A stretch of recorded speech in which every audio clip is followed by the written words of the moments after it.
Essa aula está sendo gravada para a turma de introdução a ferramentas de pintura digital do curso de Jogos Digitais da PUC Minas. E se você estiver vendo essa aula por acaso no YouTube, tem uma chance dela não fazer o menor sentido para você. Essa aula é um material de revisão para os alunos que estão matriculados no curso de Jogos Digitais da PUC e estão assistindo essa aula comigo aqui ao vivo. Mesmo assim, eu gosto de deixar as aulas gravadas porque ela pode ajudar alguém. Vai que, né? Essas aulas também fazem parte de um plano de ensino e elas são gravadas numa ordem específica. Eu estou tentando postar essas aulas dentro dessa ordem no YouTube e talvez, se você ver esses vídeos na ordem, faça um pouco mais de sentido.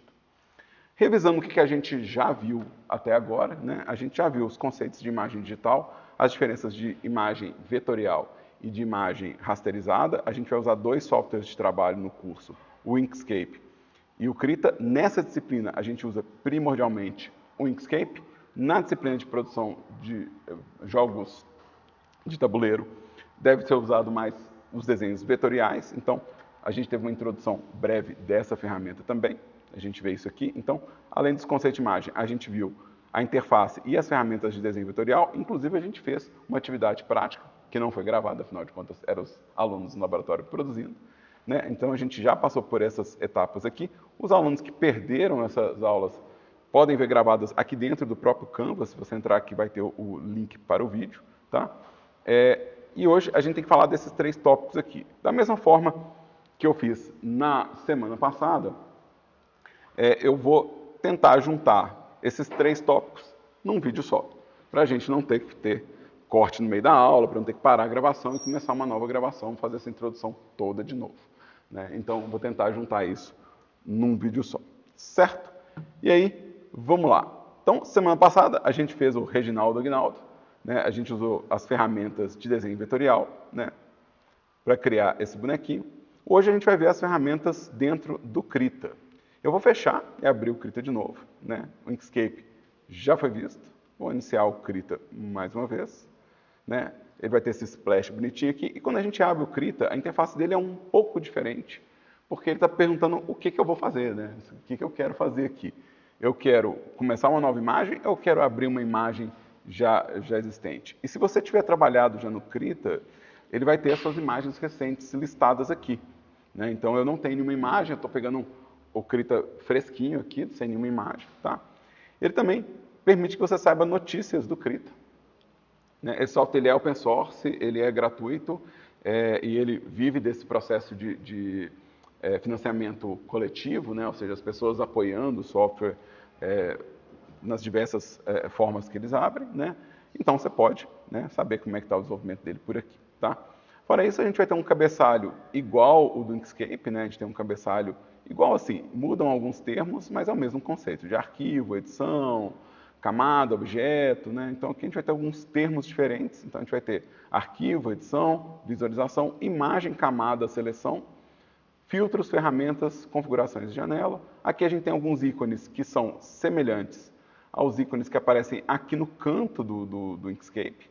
São os atalhos para ações práticas do dia a dia, né? Como novo arquivo, abrir, salvar. Né? Aqui você pode, inclusive, personalizar e colocar atalhos seus. Né? Você pode colocar o atalho para Ctrl Z, o atalho para apagar. Né? A gente pode colocar atalhos aqui. Ele tem nas preferências dele como adicionar mais botões aqui. Não é necessário para a gente vai trabalhar geralmente no computador com teclado, então a gente vai ter acesso rápido às ferramentas sem esses atalhos. Mas se alguém for usar numa tablet, é bom saber que você pode colocar atalhos aqui para ter acesso via touch, né? Ou via o toque nesses espaços. Tá? Aqui também ele vai ter as informações de comunidade, vai ter o manual do usuário, como doar para o Krita, né? o código-fonte, né, como começar com softwares, a comunidade de usuários e o site do Krita. Então ele tem esses links aqui. Essa é a minha tela de boas-vindas, né, a tela inicial do Krita. Com isso aqui eu faço o quê? Absolutamente nada, a menos que eu crie um arquivo novo. Né? Ou seja, isso aqui está me levando ou para fora do software, né, ou eu tenho que criar um arquivo novo ou abrir um arquivo. Então aqui, para a gente poder realmente ver as ferramentas que o Krita traz, eu vou pedir uma imagem nova. Tá? Eu posso pedir tanto por aqui, arquivo novo, tá? Ou pelo atalho, como eu posso clicar por aqui, New Image. Né? Então existe uma redundância aqui, ó. Arquivo novo aqui e arquivo novo aqui. Não tem problema, tá?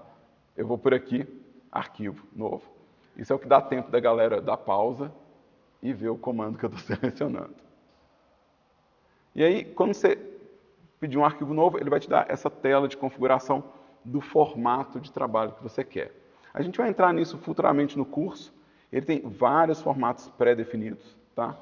Então a gente vai entrar e vai falar um pouco sobre esses formatos, as medidas, como é que funciona. A gente vai ter uma aula para falar sobre esses valores, certo? A aula de hoje é sobre as ferramentas. Eu não quero entrar demais nesses valores, não. Eu vou pegar um valor muito comum, tá? Um valor que é muito comum para todo mundo, tá?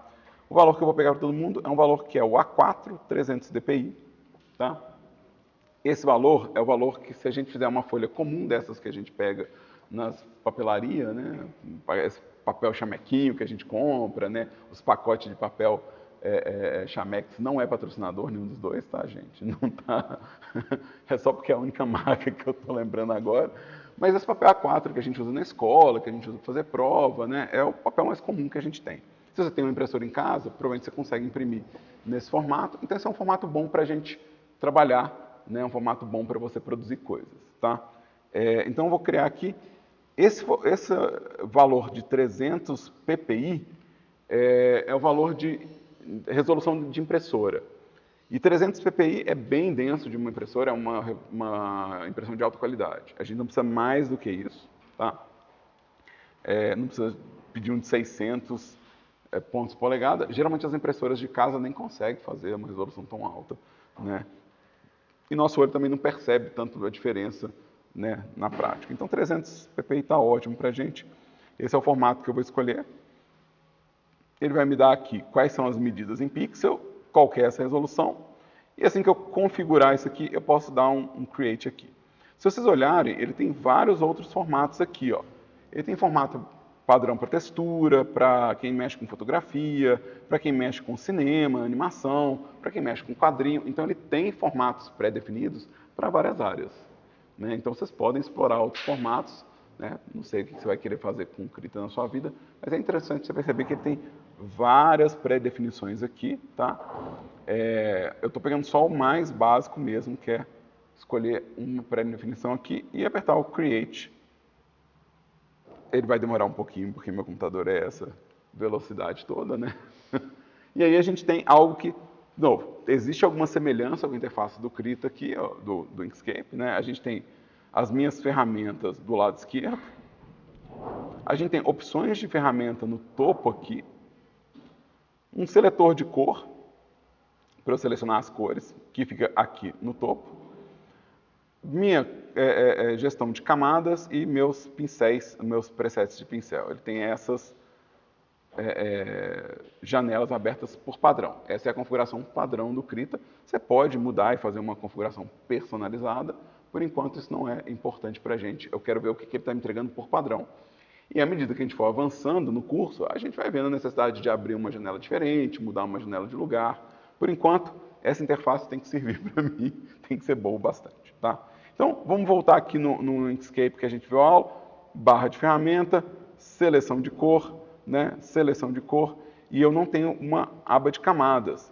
Em parte porque, no caso do Inkscape, os objetos eles já se comportam como da mesma forma que uma camada, eles têm uma ordem de cima para baixo, então a camada dentro do Inkscape, ela é opcional e ela pode nem ser utilizada na criação de um trabalho e eu ainda assim consigo acessar as peças separadamente.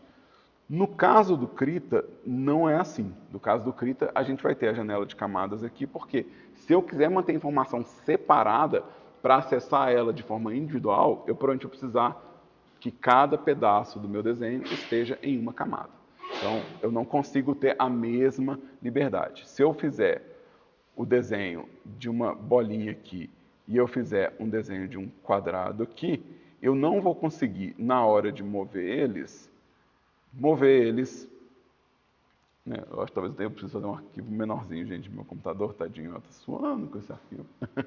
Mas aí não é problema do Krita, não. Esse é problema do meu computador, tá? Então, isso aqui, ó, não tem como acessar separadamente. Então, essa é uma diferença que a gente vai ter entre o Krita e o Inkscape, é que cada camada aqui vai ter que ser organizada para que eu tenha um acesso individual para cada pecinha. Tá? Então, essa é uma diferença bem grande de comportamento. Outra coisa também é que esse é um software direcionado para pintura. Né? Ele é um software pensado em pintura. Então, como ele é um software direcionado para pintura, ele precisa me dar acesso rápido aos pincéis que eu tenho. Né? Então, ele vai ter uma aba de pincéis aqui, que é um acesso rápido. Então, essas são diferenças bem grandes. Outra diferença é o estilo de seleção de cor que ele me dá aqui. Né?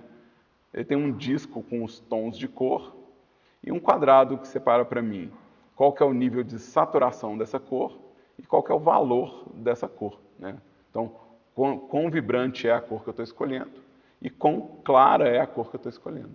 Né? Então, essas coisas estão divididas nesse eixo saturação, nesse eixo o valor ou brilho e nesse disco aqui qual que é o tom de cor que eu estou trabalhando. Né? Então, a gente tem isso aqui como padrão.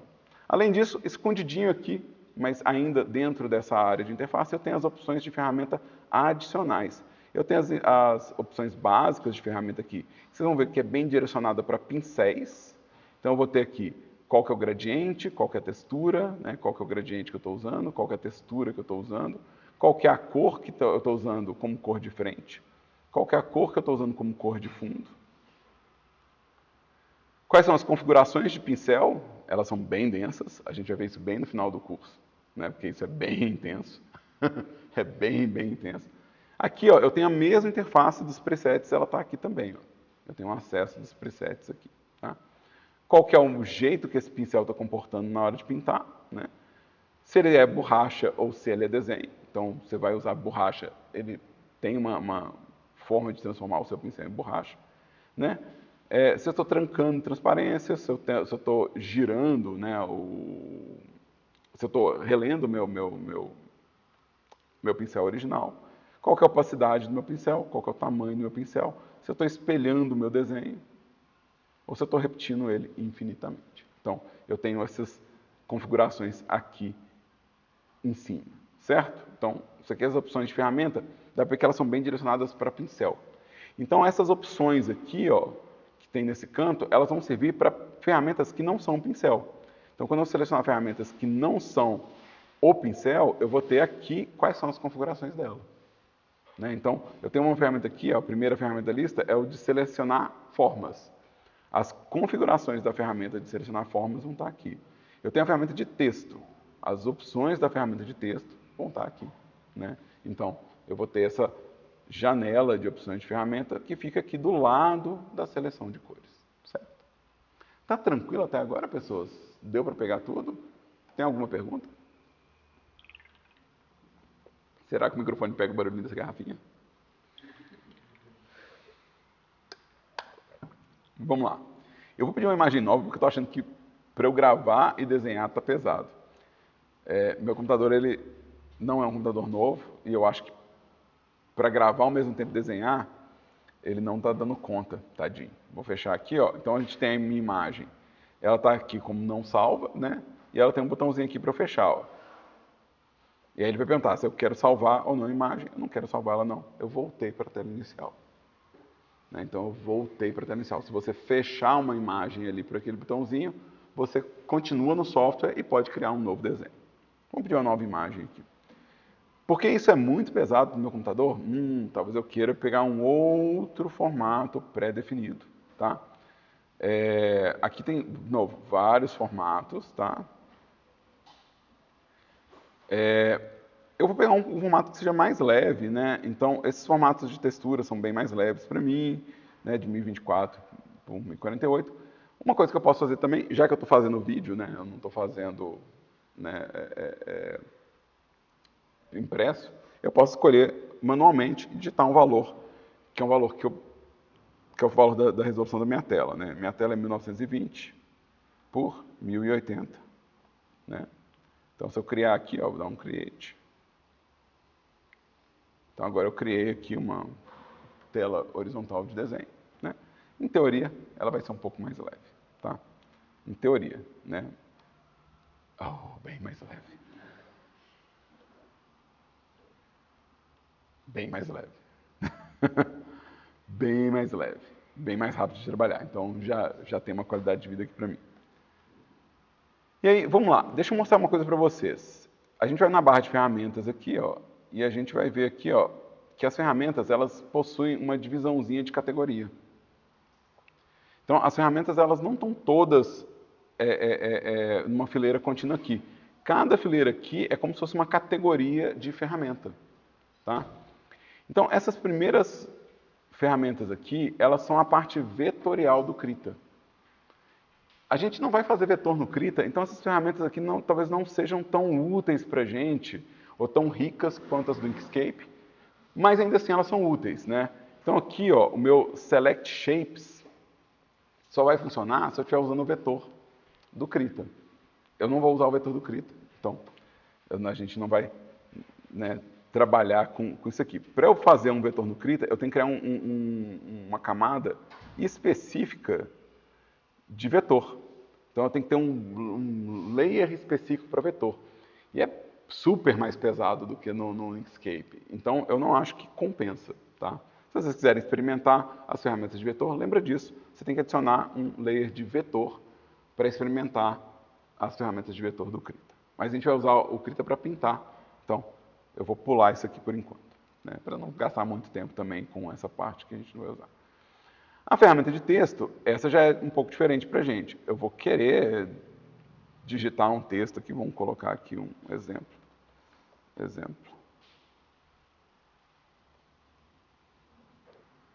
Então, vou... Salvei aqui, aí, beleza. Então, ele tem um editor de texto aqui, eu tenho uma camada aqui que é vetorial, então o texto ele é vetorial, né?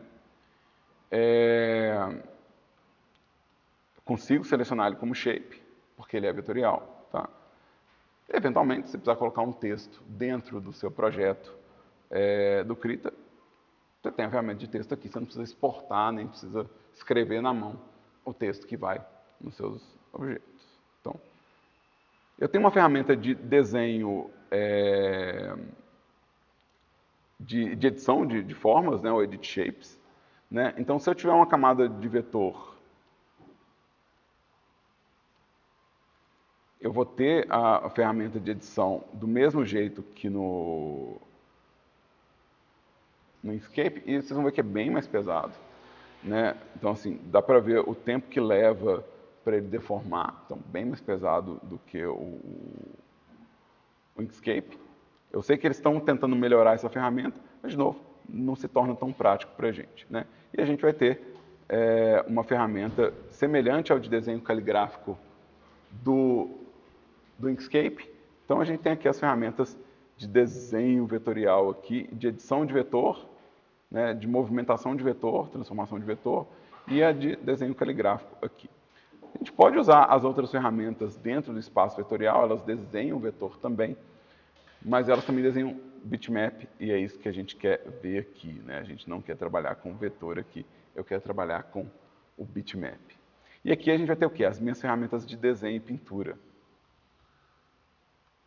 A básica que é o pincel, né? Então, um pincel, vamos escolher aqui um pincel bem legal aqui. Eu tenho 1000 pincéis aqui, né? Talvez eu tenha até mais pincel do que o padrão, porque eu ando dando aula disso, então talvez eu esteja com mais pincéis do que o padrão. Se você quiser mais pincéis no Krita, você clicar nesse botãozinho aqui, tem como você adicionar pacotes. Então você pode ter 1000 pincéis aqui. Isso aqui a gente pode ver em sala de aula, no laboratório, né?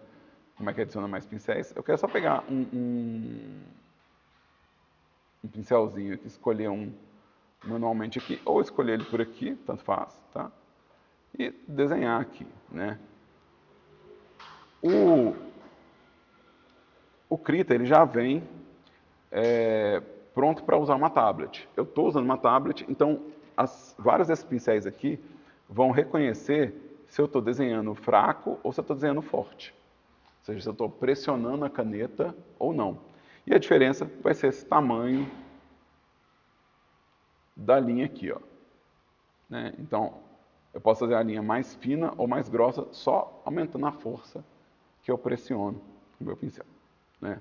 Então, todas essas ferramentas aqui, ó, vão estar também associadas a esse espaço aqui. Então, se eu desenhei aqui, ó, Se eu clicar para borracha, eu vou estar apagando, ó. Apagando mesmo, apagando inclusive o branco, está ficando transparente. Né? Isso é um apagar honesto, né? Não tem como apagar mais do que isso. Eu estou destruindo o desenho. Mas, então, eu tenho a ferramenta de desenho, ela vai ter não só as opções de configuração aqui, como alguns comportamentos dela, tá? Eu vi que tinha uma pergunta na sala de aula. Sobre essa questão de você colocar a força ou não, eu posso configurar para que não aconteça? Pode.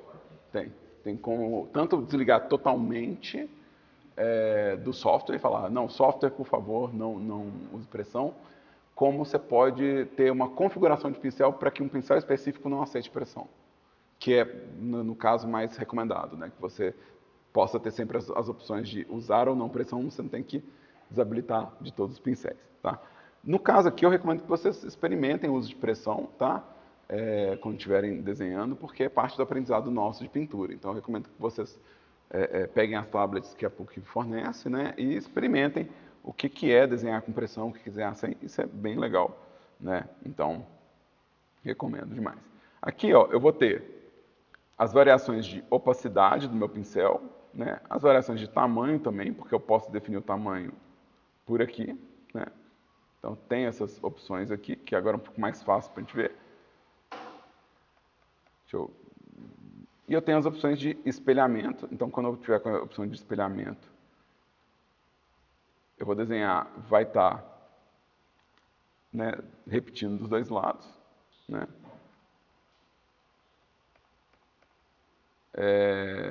O espelhamento ele pode ser tipo fora do centro, você pode tirar ele do centro aqui, e ele pode ser também horizontal, ele não precisa ser só vertical, você pode fazer ele centralizado, então você pode configurar o espelhamento.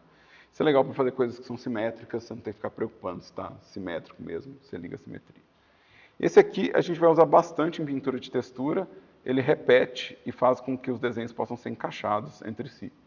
Então, ele faz padrões repetitivos, né? Então, a gente consegue criar, tipo, o que seria equivalente a uma estampa, né? Uma coisa que repete infinitamente, né? Então, estou voltando aqui tudo que eu fiz. Tá bom. Então, a gente tem essas configurações que vão respeitar essas ferramentas todas, tá? Que vão respeitar essas ferramentas todas. Ainda vai ter uma outra configuração aqui no pincel que eu não mexi muito nela, que é a configuração de modos de mistura, tá? O pincel aqui, por padrão, ele está substituindo a cor que está aqui pela cor selecionada. Então, deixa eu pegar aqui um amarelo, né? Deixa eu pegar um amarelo aqui. E agora eu vou trocar o modo de mistura para multiplicação. Está vendo que ele está fazendo um resultado diferente aqui, onde ele encontra com a forma? Então, eu consigo fazer contas entre o desenho que já está lá, então vamos pegar aqui a adição, né? Entre o desenho que já está presente aqui, né, e o meu pincel, eu consigo fazer misturas entre os dois, porque eu posso pedir para ele calcular matematicamente como que vai funcionar um tom em relação ao outro, né?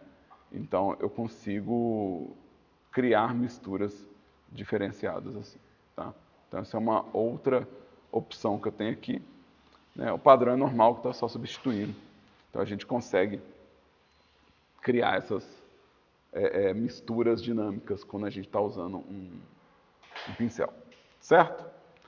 Eventualmente a gente chega nas funcionalidades disso. Geralmente a funcionalidade disso é para ajudar a gente a fazer sombra, fazer luz nos desenhos, porque você não tem que ficar adivinhando o que é a parte escura de um amarelo. Você vai lá com o amarelo que vai escurecer e gerar a sombra do amarelo, né? Então a gente tem essas opções aqui, certo?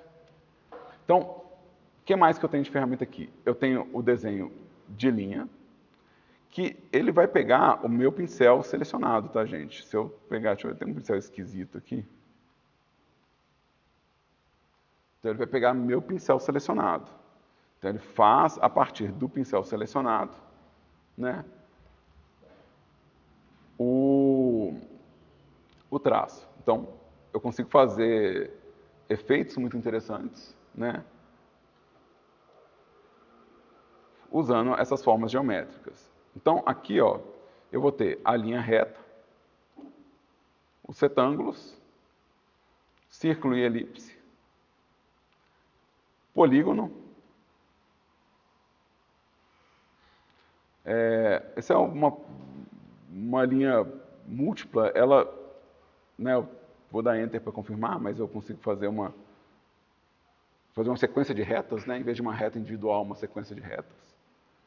Eu tenho também a ferramenta de desenho em curva, né, posso tanto dar Enter, como eu posso fechar para desenhar formas orgânicas. Tá?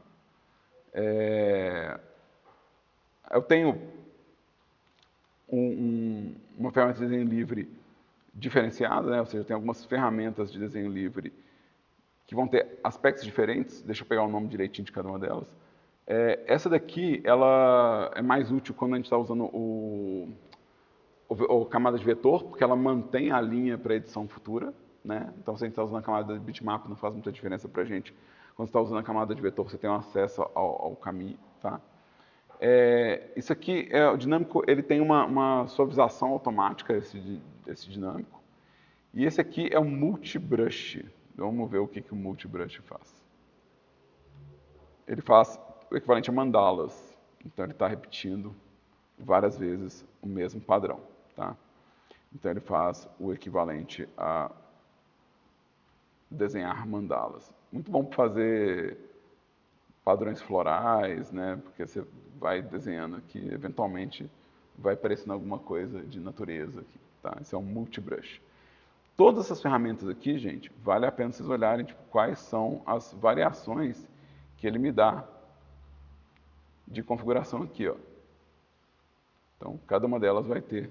Né? No caso do multibrush, eu posso pedir, por exemplo, quantos pincéis, quantas pontas ele está fazendo.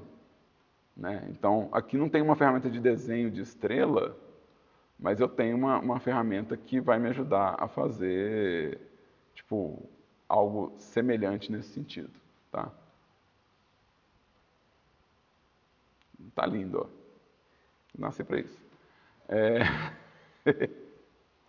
Então, a gente tem todas as ferramentas aqui são ferramentas de desenho, são ferramentas de pintura. Tá? Aqui eu vou ter as ferramentas de transformação. Então, deixa eu desenhar alguma coisa aqui. Deixa eu pegar vou fazer uma camada nova aqui. Daqui a pouco eu volto na camada, gente. Eu vou fazer uma camada nova só para ficar um pouquinho mais leve para mim. Aí. Massa. Porque eu não tenho que mexer o layer inteiro, eu vou mexer só o pedacinho que eu desenhei. Tá? Então, aqui, ó, essa ferramenta aqui, essa primeira ferramenta aqui de transformação, ela vai permitir que eu mova o objeto, que eu mude o tamanho do objeto, né? Que eu rotacione o objeto, né? Permite que eu faça também inclinação no objeto, né? Então, ele permite que eu faça uma deformação ou uma transformação dessa forma. Tá? Então, essa é uma ferramenta de transformação livre. Né? Então, ele vai transformar uma camada ou uma seleção. Né? Então, eu também posso mudar o ponto de âncora dele aqui, para poder girar a partir de um ponto. Muito parecido com o que a gente viu no Inkscape. Né? Muito parecido com o que a gente já viu. Tá? Eu tenho uma ferramenta de movimentação, né? Ou seja, só para mudar a posição das coisas. Né? E eu tenho uma ferramenta de corte, que serve para mudar o tamanho da minha imagem. Né? Então, se eu fizer um desenho muito grande, mas no final eu quiser que ele seja pequeno, né? Eu posso vir aqui, né? Vou confirmar e cortar o meu desenho, ele vai reduzir o tamanho da minha imagem. Né? Então, é uma ferramenta de corte. Certo? Tranquilo até agora? Bom demais. Então, 3 ferramentas de transformação. Essas ferramentas aqui são...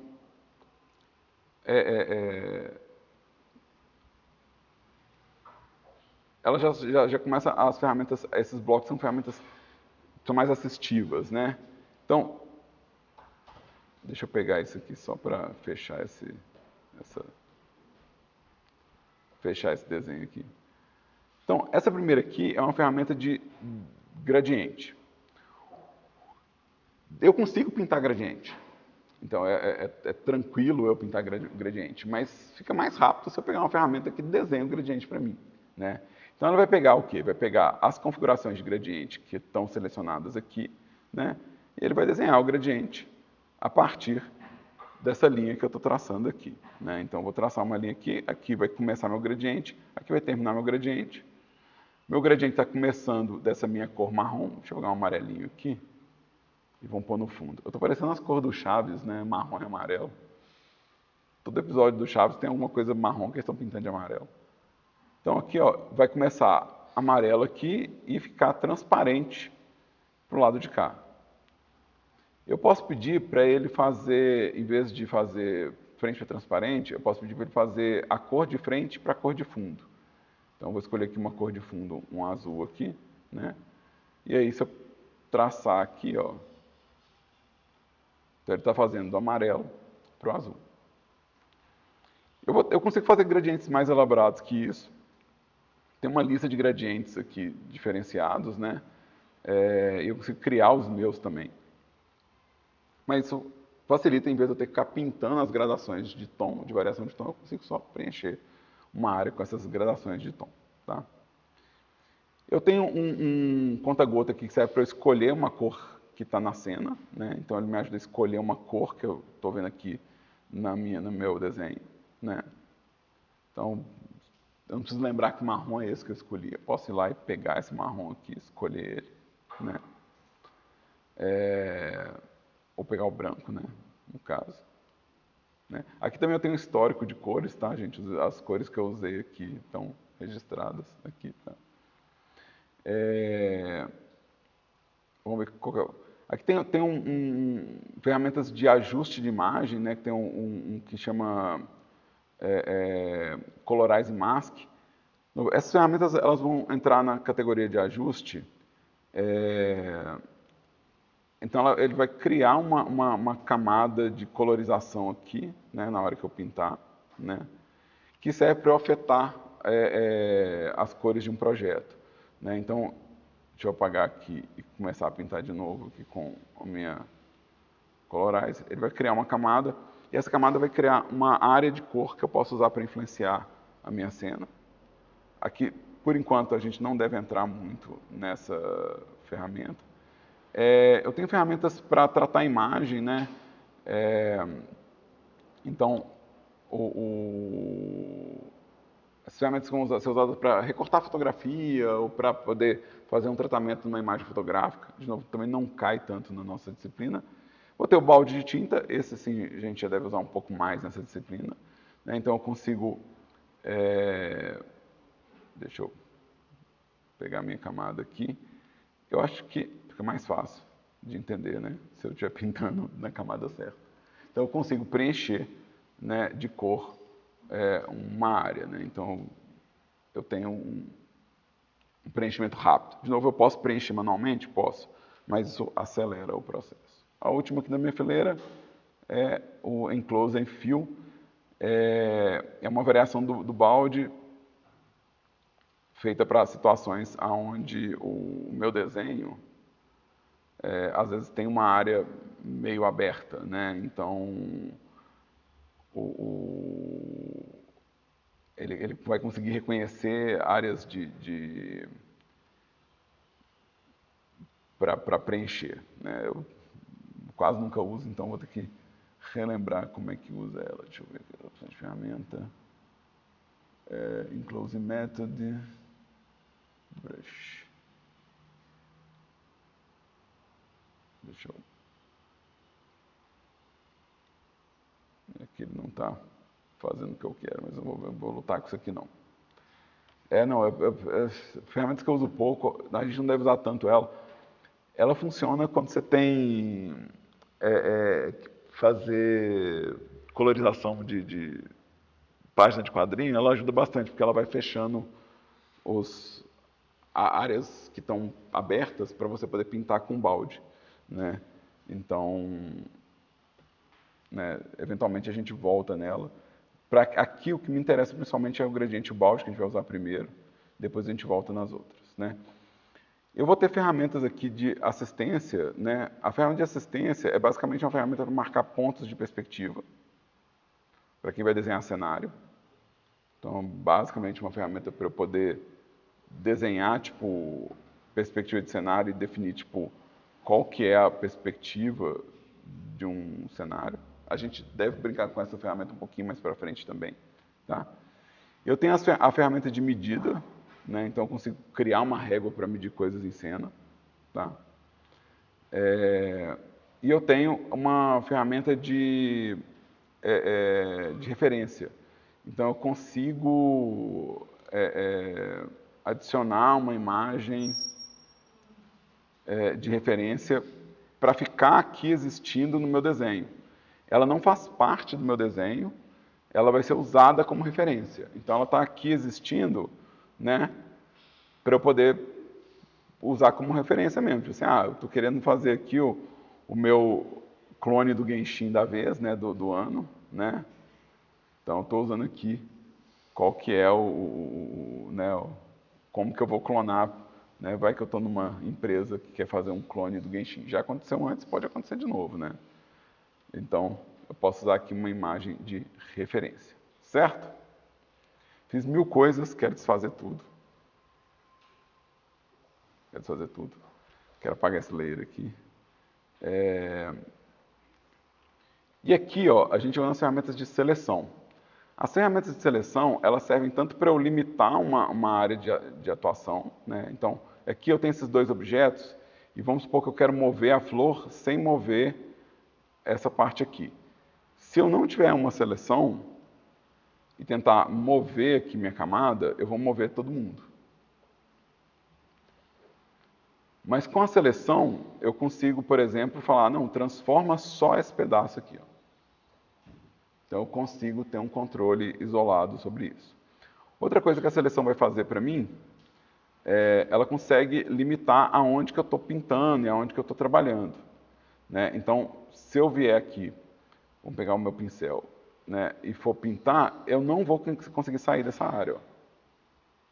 Então ele está protegendo o resto do desenho para mim, né? A gente vai usar a seleção pra caramba para ajudar a gente. Ela é uma ferramenta muito poderosa para a gente poder elaborar um trabalho sem perder o que está pronto. Ela serve também para fazer essas pequenas alterações. Então, é uma ferramenta muito poderosa. Todas essas formas aqui são formas diferentes de seleção, né? Então, aqui essa seleção que eu marquei aqui é a seleção retangular. Eu tenho a seleção elíptica. Eu tenho a seleção poligonal. Eu tenho a seleção livre. Eu tenho a seleção que é a seleção de varinha mágica. O que ela vai fazer? Ela vai pegar cores semelhantes e selecionar cores semelhantes que estão encostadas uma na outra. Isso é muito legal para eu poder tratar um pedaço do desenho sem afetar o outro, né? Sem afetar minha linha, sem pegar outras áreas, né? Ou copiar uma parte do desenho e colar, né? Então, se eu quiser copiar e colar essa pétala, né? Deixa eu mover aqui só para vocês verem. Então, eu copiei e colei a minha pétala. Então, a gente consegue fazer cópia de pedaços de parte, né? Eu tenho uma seleção que é interessante, que ela seleciona todas as cores semelhantes. Então, se eu pegar uma cor, toda cor que for semelhante àquela cor, ele vai selecionar.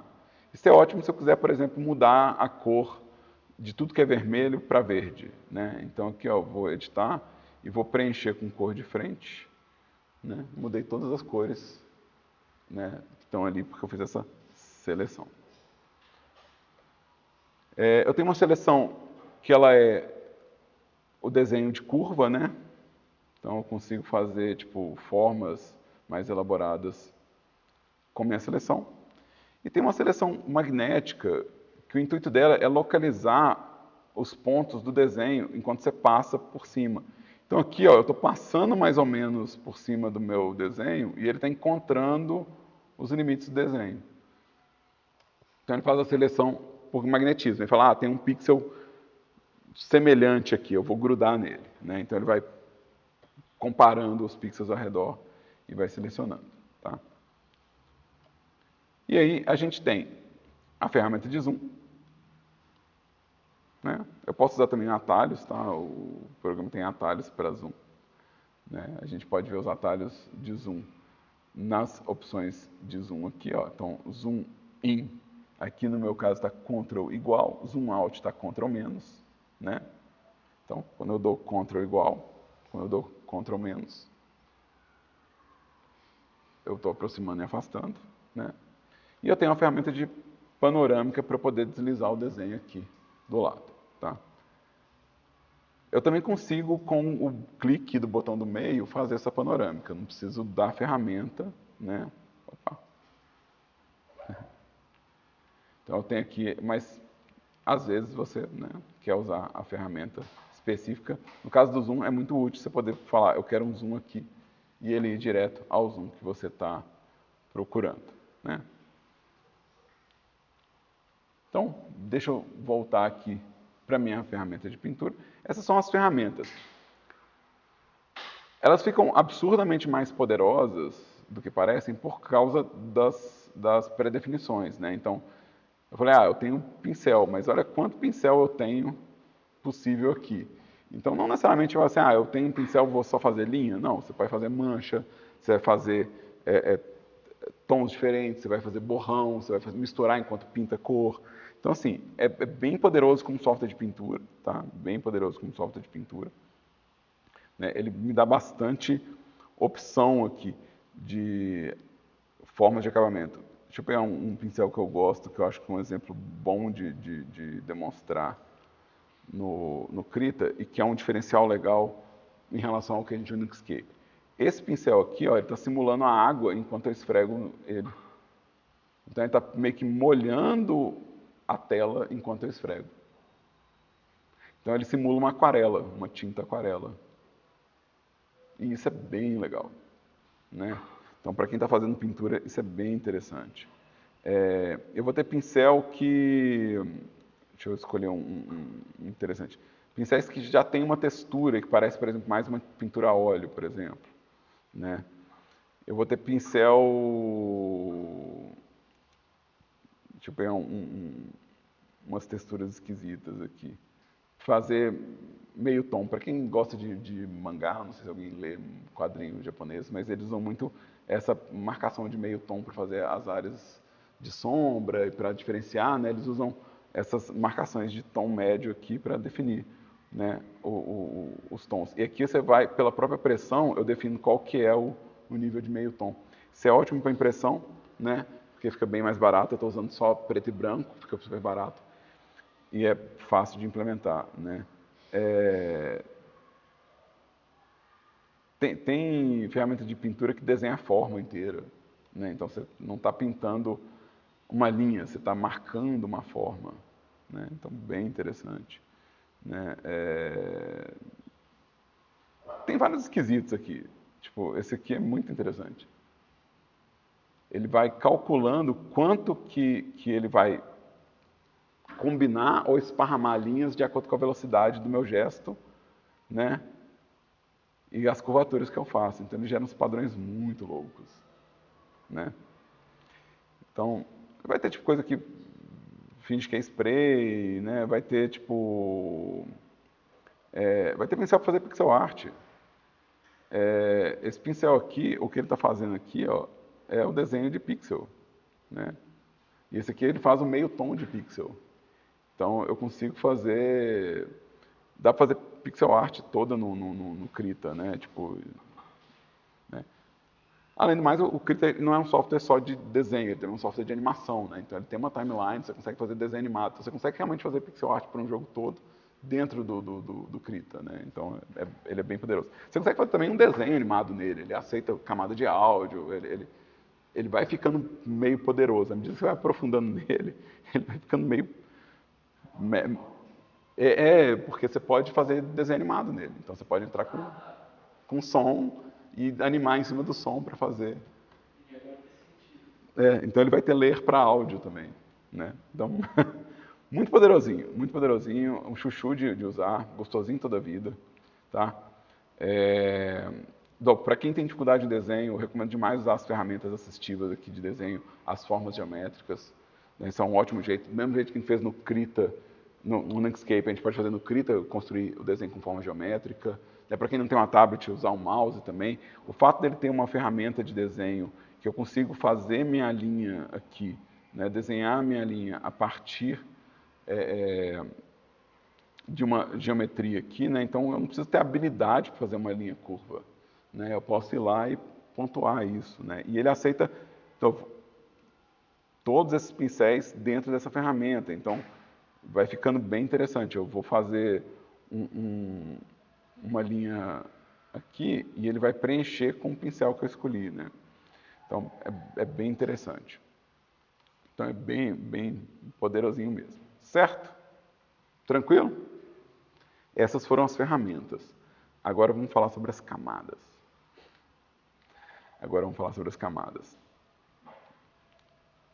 Eu tenho aqui, ó, duas camadas no meu desenho, porque eu já criei uma camada aqui quando eu estava trabalhando, certo?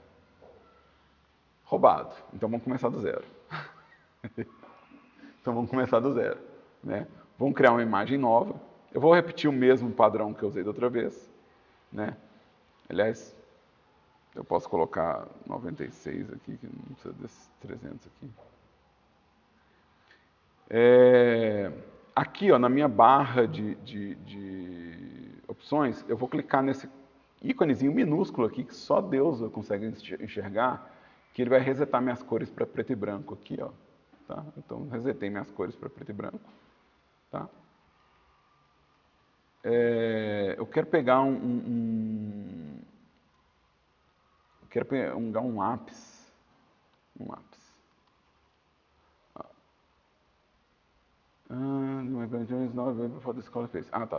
Peraí. Eu criei uma imagem, gente, isso é por causa de outra aula, tá, gente? Eu vou ter que criar uma imagem nova, porque o meu espaço de cor aqui, ó, tá espaço de impressão. Aqui, ó, eu mostrei isso aqui, mas eu não mostrei isso aqui embaixo, ó. Então eu estou criando imagem para impressão. Não é errado, mas algumas ferramentas não funcionam. E isso vale para todos os softwares, tá, gente? Que usam que usam espaço de cor de impressão. Todo software, ele é projetado para trabalhar na tela. Quando você fala que você está usando espaço de cor de impressão, algumas ferramentas simplesmente não funcionam. Porque você fala assim, não, peraí, isso aqui é feito para impressão, então essas cores eu não consigo acessar com a ferramenta. É o que ele estava reclamando ali na minha mensagem de erro. Ele falou, olha, esse tipo de pincel não trabalha com esse espaço de cor, que é o ciano, magenta, amarelo e preto. A gente falou dele na aula de inicial lá, né? Eu quero trocar para RGB alfa, que é o formato de cor de tela, tá? Isso vai deixar também mais leve meu trabalho, tá? Isso vai deixar meu computador bem mais suave também, né? Trabalhar com 4 canais de cores é bem mais pesado que trabalhar com 3 canais de cores, tá? E aí, ó, agora eu consigo rabiscar aqui, tá? Então, assim, eu criei minha imagem. Minha imagem aqui, ó, ela tem uma camada, tá? Essa camada chama background. A opacidade dela está 100%. E o modo de mistura dela é o modo de mistura normal, que é, na verdade, a mesma lógica do modo de mistura de pincelada que eu mostrei mais cedo, só que aqui afetando a camada toda. Tá? Se eu desenhar aqui, eu posso fazer tudo aqui. Eu posso usar uma camada só. Pintor em tela usa uma camada só, né? Ele vai jogando tinta até ficar pronta a pintura, né? Mas pode acontecer de eu falar, não, sabe? Eu falar, não, eu quero organizar meu trabalho para ter as informações separadas. Um exemplo muito clássico, né? Aí eu vou desenhar o Reginaldo Agnaldo aqui, né?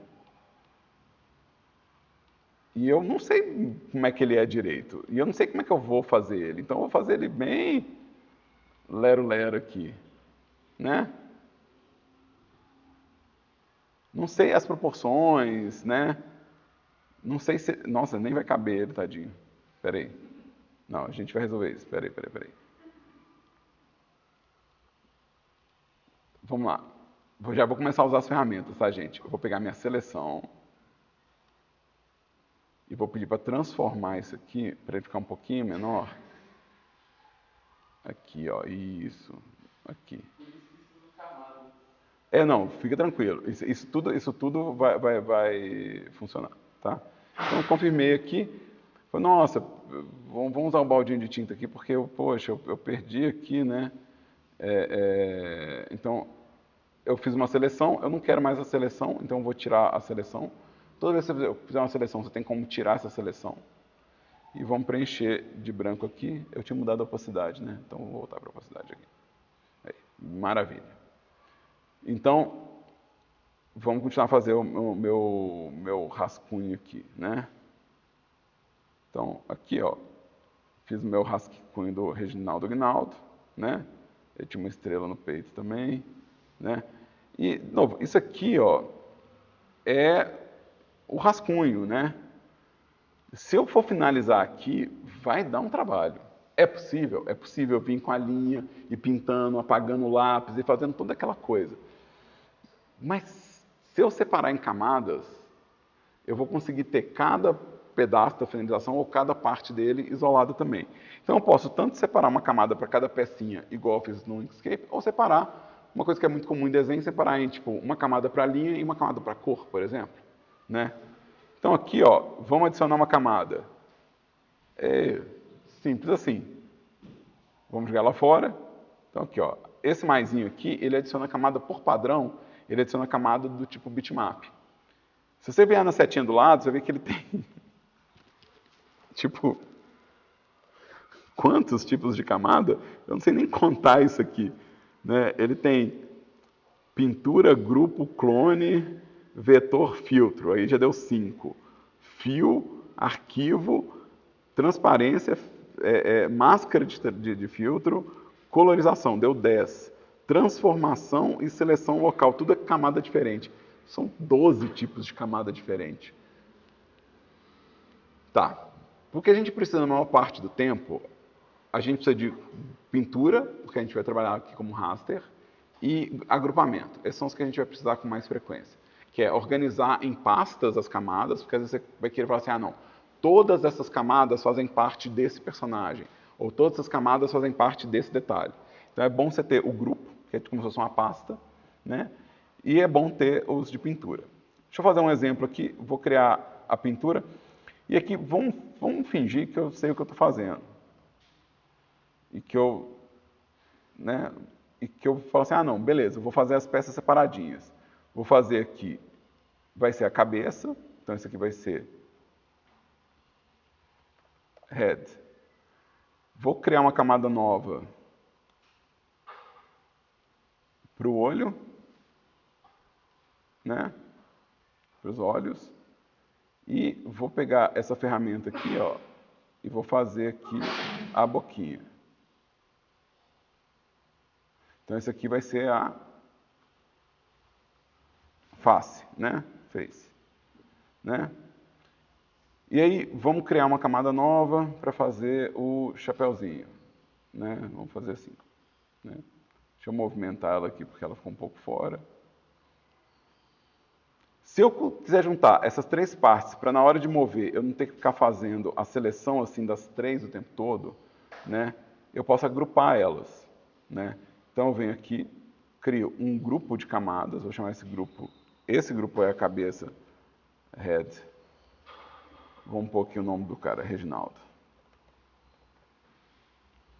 E aí eu vou pegar essas três camadas aqui e vou colocar aqui dentro. Né? Minha seleção não pegou todo mundo. Então agora eu tenho uma camada master, né, por assim dizer, que manda nas três. E eu consigo minimizar aqui, ó, e pensar assim, ó, eu tenho todas as partes organizadas num espaço só. Isso às vezes é bem útil para a gente organizar um projeto. Você fez um personagem que está no cenário, mas você não sabe exatamente onde ele vai ficar, e você não quer ficar selecionando todas as camadas do personagem para ficar editando, você pode agrupar ele para poder posicionar. Né? Aqui eu fiz para a cabecinha, imaginando que eu talvez vá animar a cabecinha dele dançando assim, né? Então, existe essa possibilidade de fazer cada peça numa camada, né? Vou jogar fora. E agrupar, tá? Vou fazer aqui de novo. Então vamos pegar, vou fazer tudo de uma vez só aqui, né? Olhinho, olhinho. Vamos fazer a boquinha aqui. O meu chapéuzinho, acho que eu vou querer ele ligeiramente arredondado aqui.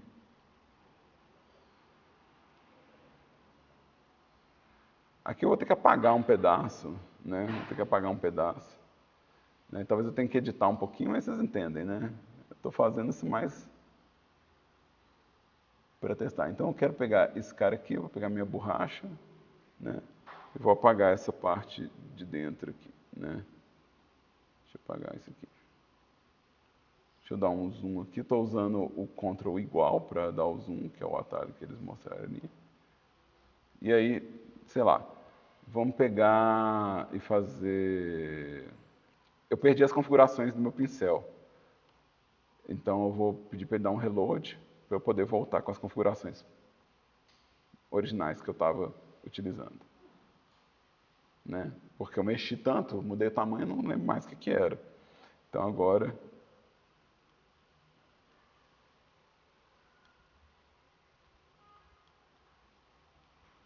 Reginaldo vai ter calças. Pronto. Outra vida, Reginaldo. E uma regatinha. Né? E uma regatinha. Uma pulseirinha. E aí a mão dele eu vou fazer só assim. Reginaldo está evoluindo. Né? Deixa eu pegar de novo. Aqui mesma coisa, eu quero usar a borracha para apagar esse pedacinho aqui. Posso usar a seleção também, tá? Se você quiser apagar, tipo, selecionando uma parte e usando o comando de limpar, tem um comando que chama clear. Você pode usar para poder apagar uma coisa, tá? O famoso delete. Aí seleção, eu quero tirar minha seleção. Deselect. E vamos fazer aqui. Estou com a borracha ainda, né? Na dúvida eu vou dar um reload, porque eu não lembro se eu mexi mais coisa. O Reginaldo crescendo aqui na vida. Que mãozão, hein, Reginaldo? Que mão gigante. Onde que você trabalha? Né? Aqui eu vou fazer a estrelinha do Reginaldo. Direto aqui. Se eu quiser apagar também as linhas intermediárias, eu posso. Né? Vai a mesma coisa. Aí, dessa vez eu vou usar a seleção para apagar, né? Então eu vou vir aqui e selecionar, tipo, esse miolinho aqui, ó. Né? Eu apertar Enter para ele fechar a seleção. Edit, Clear. Né? Mesma coisa. Select, Deselect. Vamos dar um zoom a mais aqui. Vamos fazer aqui, ó. Vou apagar o miolinho aqui. Delete. Reginaldo, ó. Reginaldo aqui, ó. Vamos aqui, Reginaldo linha.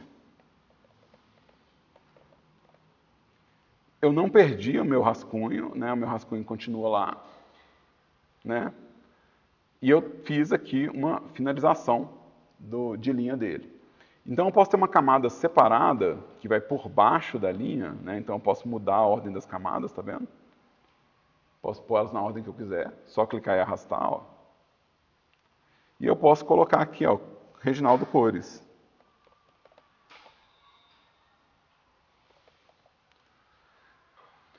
Posso usar o balde se as formas estiverem fechadas, né? Então, se as formas estiverem fechadas, eu posso usar o baldinho, tá? Eu vou tirar essa camada por enquanto, deixar esse fundo transparente aqui, tá? Esse baldinho aqui, se eu pegar uma cor, vamos pegar aqui um tom. Eu queria um tom meio esquisito. Aí, ó. Se eu pintar isso aqui, ó, ele vai pintar tipo todo mundo, né? Ele pintou tipo sem considerar todas as camadas.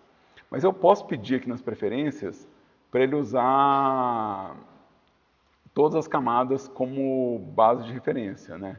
Então ele tem os modos de preenchimento aqui, ele tem a fonte do preenchimento, né? Qual que é, o que está mandando a cor, né? Então a cor da frente, cor de fundo, ou você vai preencher com textura. Então eu posso escolher uma textura e preencher tudo com uma textura, né?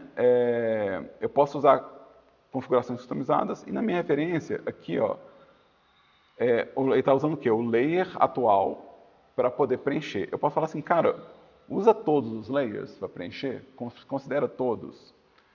E aí, se eu pegar aqui, vamos pegar uma outra corzinha aqui, um laranjinha. Ok. Opa. E aqui, qual que é a minha tolerância? Eu quero uma tolerância baixa porque eu não quero que ele preencha loucamente. Então, agora eu consigo preencher. Numa camada tem a cor, na outra camada tem a linha. Facilita para editar, né? Eu ter essas coisas separadas, né? Facilita para eu pintar sem perder minha linha, sem borrar minha linha, sem estragar a linha. Aliás, fica mais legal ainda se eu tiver... Vamos criar uma camada nova aqui. Esse vai ser o original do fundo. E esse aqui vai ser o original do cores. Então agora eu tenho uma camada para a linha, uma camada para as cores e uma camada para o fundo. Então, se eu vier aqui, ó, vou preencher aonde ele não conseguir achar fechamento, ó, ele vai ele vai vazar, né? Então, eu quero provavelmente fechar isso aqui. E no caso, se eu for fechar, eu vou fechar usando a ferramenta de pincel, né? Tipo, eu não vou inventar muita moda por enquanto não, quero simples, né? Na aula de hoje eu quero fazer as coisas de forma simples. Então vou fechar essa mãozinha aqui. Não tem problema eu passar por cima, porque a camada de linha está por cima. Então meio que não interfere demais se eu fizer meio torto, não atrapalha, entendeu? Então vamos pegar aqui o meu baldinho de tinta de novo, né? Vamos escolher uma cor para a boquinha dele. Eu estou vindo aqui para escolher a cor, mas lembra, eu tenho um seletor de cor aqui, né? Posso usar só ele aqui e falar, não, quero escolher aqui, né? Um tom para a boquinha, né? Um tom para cada olho, né? Eu não acho que a minha estrela vai vazar, mas a minha calça eu vou querer isolar ela aqui, né? Então vamos pegar aqui fazer um azul mais escuro, né? Então vamos fechar aqui para não vazar. E aí? Se eu achar que isso aqui não tá tão legal, né? Isso aqui acontece, ó. Isso aqui acontece demais, ó. Para quem está começando, tá ótimo, tá? Para quem está começando, relaxa. Mas eu sou uma pessoa incomodada. Então eu não vou usar o baldinho, não. Eu vou usar a seleção. Com a mesma coisa, seleção usando todas as camadas, certo? E aí a minha seleção, eu tenho como crescer ela. Aí eu vou crescer ela, sei lá, 2 pixels. Então minha seleção, ó, ela está pegando toda aquela parte que não estava pegando. E aí eu venho em edição, preencher com cor de frente. Eu faço isso mais do que usar o balde, gente, para ser bem honesto. Porque aí, ó, fica um chuchu, ó. Fica um chuchuzinho, ó. É outra vida. Tá? Então, são coisas que eu tenho que avisar, porque se no meio de uma aula eu começar a fazer assim, vocês já sabem.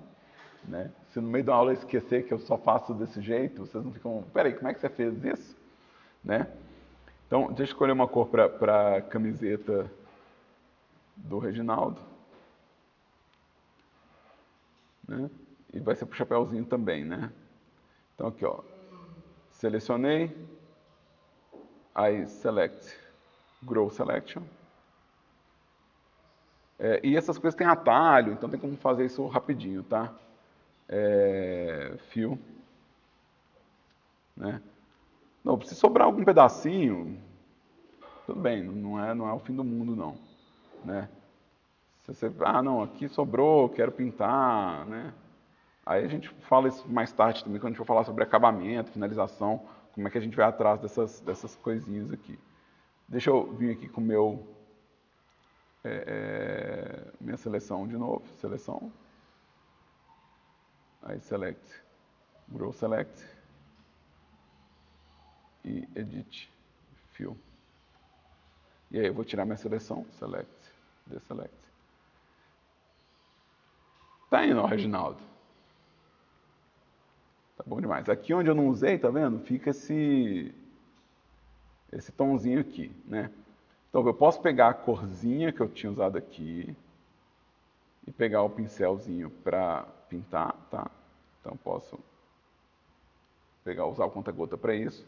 Existe um atalho para o conta-gota usando Ctrl. Se você segura o Ctrl, ele te mostra o conta-gota aqui, ó. E aí eu consigo ver qual que é a cor que eu está selecionada e qual que é a nova cor selecionada. Então eu consigo, por exemplo, vamos pegar a cor da calça para pintar a pulseira. Né? Ou então pegar a cor da estrela para pintar a pulseira. Então usando Ctrl, você tem um acesso rápido ao conta-gota. Né? Então você consegue selecionar a cor rápido. Esse tipo de organização é muito comum. Né? Ou seja, eu tenho aqui a linha do Reginaldo, a cor do Reginaldo e o fundo aqui separadinho. Certo? Tranquilo?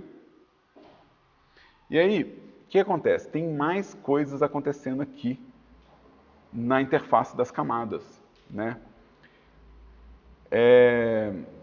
Como eu disse, tipo, a gente tem, né, os modos de mistura, né?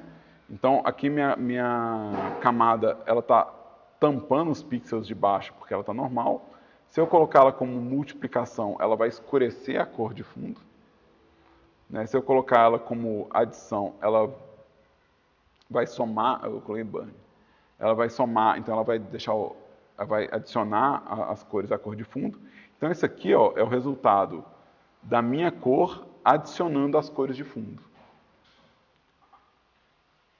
Isso aqui é o resultado da minha cor multiplicando com a cor de fundo. Isso é muito bom para fazer sombra e luz. Né? Então, se eu tiver uma versão da minha camada, né? Uma versão desse personagem, eu posso usar ela para poder fazer luz e sombra. Né? Eu consigo usar a camada com esses modos de mistura para fazer luz e sombra. Deixa eu fazer aqui colocar ela normal. Vamos colocar aqui normal. Deixa eu adicionar uma camada transparente aqui. E deixa eu pintar aqui, ó. Eu vou pegar um pincel um pouquinho maior e vou pegar uma cor qualquer. Sorteio da cor. Né? Ok. Eu vou pintar aqui alguma coisa que eu juro que vai virar a sombra, tá? Acredita no processo. Né?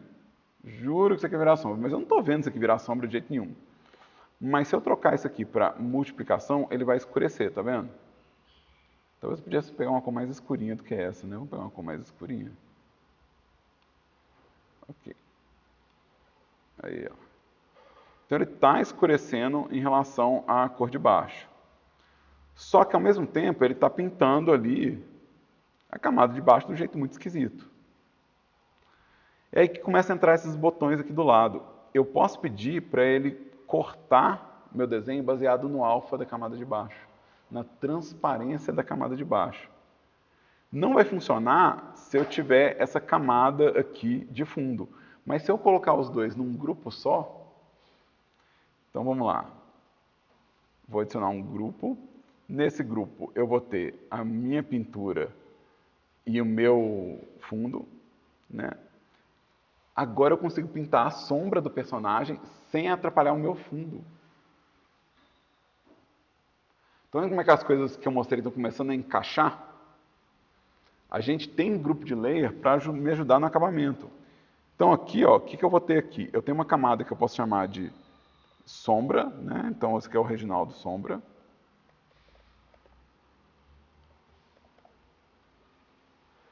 E a linha não vai ser afetada, a linha está por fora, por cima de todo mundo, né?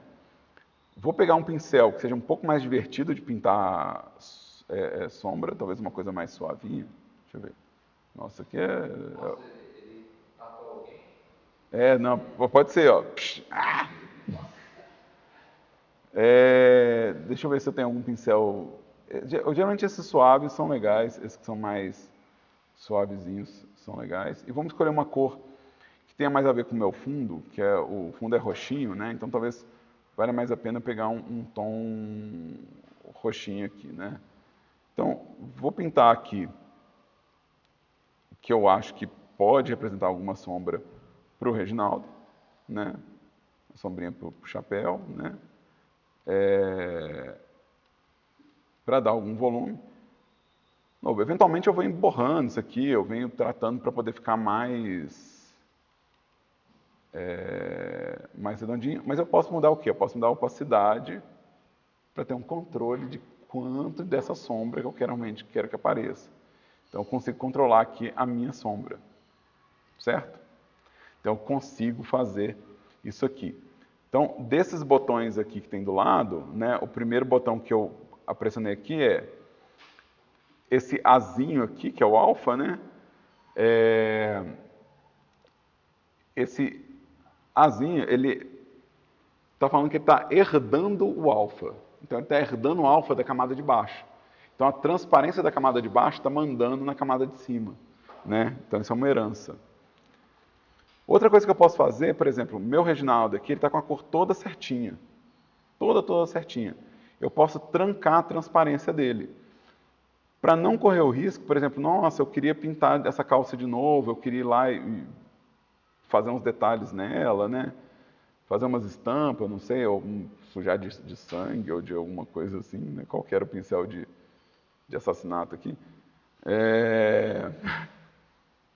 Vamos lá, vamos fazer o sangue dos companheiros aqui. Aqui, ó, tá vendo que eu estou pintando e não está indo para fora da calça? Vocês conseguem ver isso?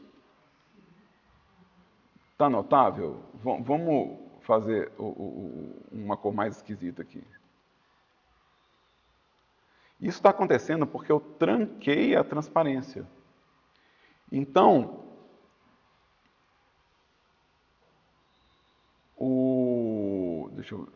eu não consigo pintar fora da área da transparência, né? Pintar fora da área opaca. Então, só consigo pintar nas áreas opacas disso aqui.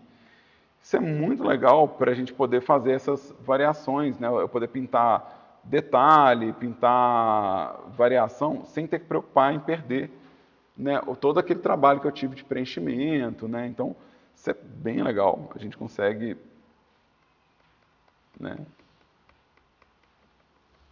proteger isso aqui, né? E eu ainda posso proteger a camada para não correr o risco de eu selecionar a camada errada e desenhar sem querer onde eu não queria, né? Então, essa camada aqui que é do desenho, eu não quero, sem querer, desenhar nela. Então, eu tenho a opção de quê? De trancar a camada, né? Opa, tranquei a camada errada. Tranquei a camada de baixo. Aí ele vai falar, olha, o layer está trancado, eu não consigo desenhar nele. Então, eu tenho essas três opções aqui de camada que vão ajudar a gente demais a ter um controle desse desenho, né? Eu tenho um controle de quem comanda o alfa da minha camada, ou seja, se a camada de alfa da minha camada é a dela mesma, ou se ela herda de alguém. Eu tenho como proteger o alfa da minha camada e falar que eu não vou deixar mais nada opaco e nem perder o que está desenhado. E eu tenho a opção de trancar e proteger a minha camada, né? Então eu consigo fazer bastante... Eu consigo ter bastante controle aqui desse acabamento, né? Então isso me dá bastante liberdade sobre o meu desenho, né? Provavelmente é para onde a gente vai nas nossas pinturas, né? A gente vai querer desenhar e finalizar com bastante controle sobre as etapas. Então, só revisando rapidinho nesses minutos finais, a gente vai ter aqui, né, tipo, um conjunto de ferramentas, né? As principais que a gente vai usar são as ferramentas de desenho, as ferramentas de seleção, assim como os assistentes, né, de trabalho, que é o baldinho e o gradiente. A gente usa bastante esses aqui, né? A gente tem, quando selecionado um pincel ou uma ferramenta, a gente tem as configurações desse pincel, as configurações básicas aqui em cima de opacidade, tamanho, né, e as configurações se está atuando como borracha ou como pincel, né? A gente vai ter as opções de cada ferramenta selecionada, as opções refinadas de cada ferramenta aqui no Tool Options, né? Lembrando que eu tive que usar isso para poder usar todas as camadas junto com o baldinho, né? Eu tive que fazer isso para poder usar a seleção também considerando todas as camadas, eu tive que configurar isso. A gente também tem um seletor de cores aqui. Como a gente vai pintar com frequência, eu vou querer ter acesso a esse seletor de cor, mas a gente consegue selecionar a cor também por aqui. E a gente consegue também resetar as cores padrão por aqui, né? Assim como eu consigo resetar as configurações de um pincel por aqui.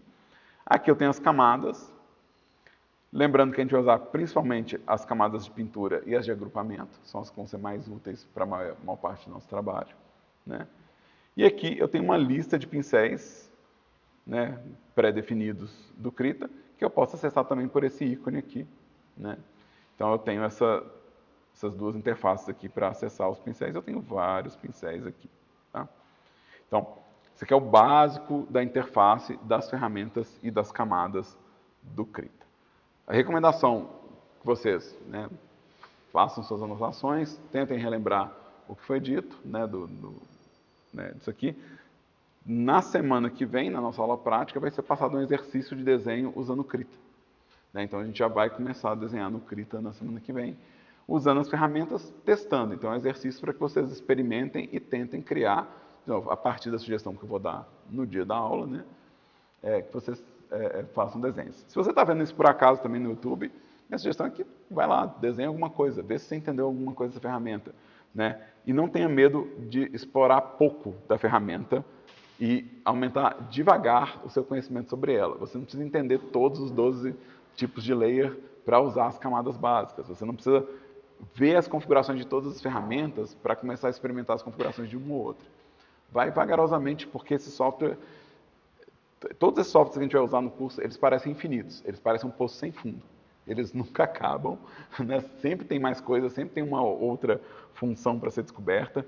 Então, tenta fazer o básico, né? Tenta fazer desenho simples, com essa mesma lógica de a linha numa camada, preenchimento de cor na outra, uma camada de fundo na outra, né? Usar uma camada como parte para rascunho, para rabiscar a ideia. Tenta experimentar o mesmo processo que eu fiz aqui para fixar, se você tiver tempo, né?